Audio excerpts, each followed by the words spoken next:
Assalamualaikum warahmatullahi wabarakatuh. Salam inovatif. Halo semuanya, apa kabar kalian hari ini? Pastinya baik dong. Pada kesempatan kali ini, gue akan ngebahas mengenai analisis brand, yaitu brand KFC ya. Kalian semua pasti udah gak asing dong dengan brand yang satu ini. Ya, nah KFC atau Kentucky Fried Chicken didirikan oleh Colonel Hudson Sanders tahun 1890. Seorang pengusaha yang mulai menjual ayam goreng dari restoran di pinggir jalan di Corbin, Kentucky selama depresi hebat. Seiring berkembangnya waktu, usaha KFC ini mulai berkembang dan bisa mencakup seluruh dunia hingga saat ini. Tak tertinggal seperti negara kita yaitu Indonesia, sebagai pemegang hak waralaba tunggal untuk merek KFC ini di Indonesia yaitu PT Fast Food Indonesia Tbk yang didirikan oleh keluarga Galael pada tahun 1978. Sebelum mulai ngebahas, gue mau memperkenalkan diri dulu ya guys. Oke, perkenalkan gue Regi Darmawan, gue mahasiswa dari UTD semester 7. Usia gue saat ini 23 tahun dan tahun ini gue skripsi dan doain aja semoga gue bisa kelar dan bisa mendapatkan nilai terbaik dan bisa membanggakan kedua orang tua gue. Oke, langsung aja tanpa berlama-lama kita akan mulai membahas menganalisa brand KFC yang ada di Indonesia. Menganalisis bagaimana sih cara KFC bisa survive di Indonesia. Nah, yaitu dengan melakukan dan mengelola kreativitas dan inovasinya untuk bisa memenangkan persaingan terutama di industri fast food ya guys. KFC atau Kentucky Fried Chicken ini adalah salah satu fast food ternama dan terkenal di dunia. Kita semua pasti udah gak asing lagi dengan brand tersebut.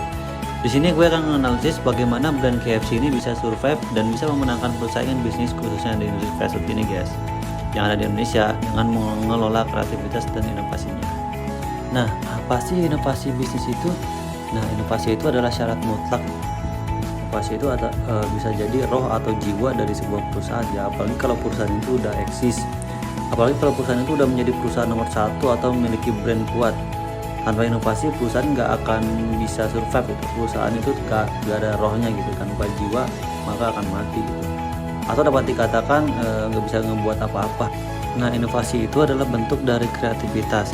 Pertama, inovasi itu jika dalam poin bersebelahan dengan waktu. Kenapa? Karena kadang-kadang inovasi pada saat ini nih belum tentu hasilnya untuk yang akan datang gitu. Jadi waktu itu akan sangat menentukan inovasi tersebut. Bagaimana inovasi itu dalam limitnya. Oleh karena itu inovasi itu harus terus dilakukan. Jadi di sini gue akan ngebahas ada 5 cara strategi atau KFC itu mengelola kreativitas dan inovasinya. Langsung aja guys. Nah, 5 hal ini tuh yang pertama ada pengembangan menu snack. Inovasi pengembangan menu snack KFC ini meluncurkan 4 varian menu snack, yaitu chicken skin, cheese rolls, mini pizza, dan snack bucket. Khusus untuk chicken skin ini, menu tersebut mendapat sambutan meriah oleh konsumen. Lalu yang kedua ada inovasi terhadap upgrade layanan ya.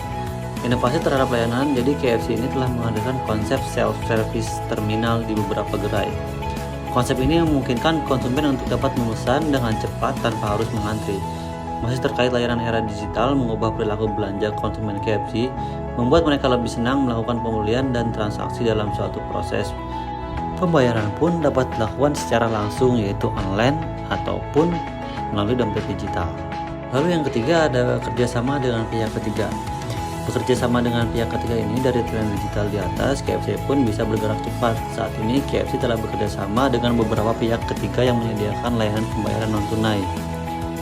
Salah satunya yaitu untuk bisa keep up dengan konsumen terutama yang generasi muda ataupun milenial ya guys. Seperti Dana, OVO, ShopeePay, dan lain-lain.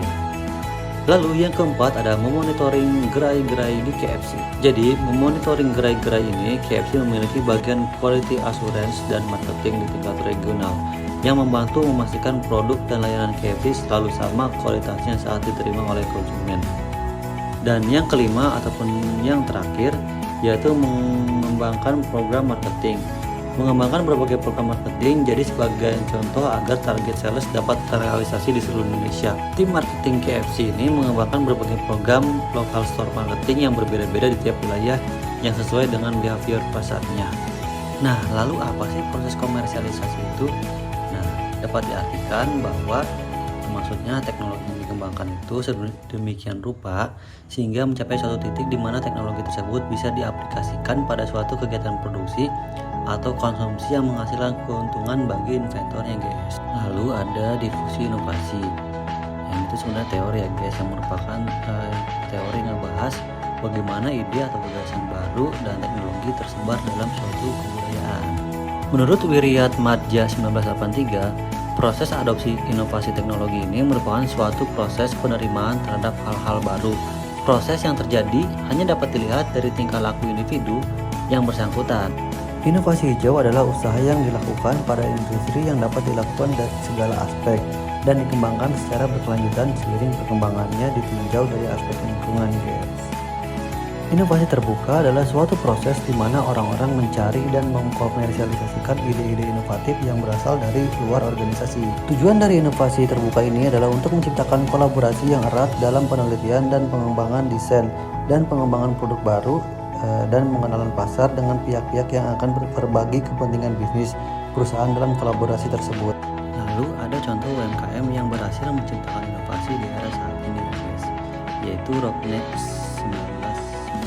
Salah satu caranya adalah dengan memaksimalkan sosial media marketing. Jadi semisal akan rilis suatu produk baru, maka tim akan memakai fitur countdown di stories untuk memberikan info kepada followers kalau akan ada produk baru guys. Dengan melakukan hal tersebut, followers menjadi antusias dan seringkali produk baru tersebut cepat sold out.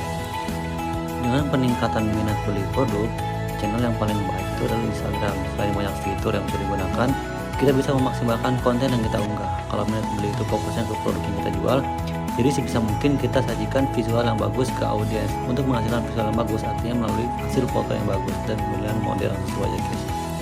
Mungkin itu saja yang dapat saya simpulkan mengenai brand UMKM yang berhasil mengembangkan inovasinya di era saat ini guys. Mungkin segitu aja penjelasan dari gua tentang bagaimana sih KFC mengelola kreativitas dan inovasinya agar tetap bisa bertahan atau survive di industri fast food khususnya di Indonesia. Mungkin segitu saja, kurang lebihnya mohon maaf. Gue Ricky Darmawan dan terima kasih. Wassalamualaikum warahmatullahi wabarakatuh.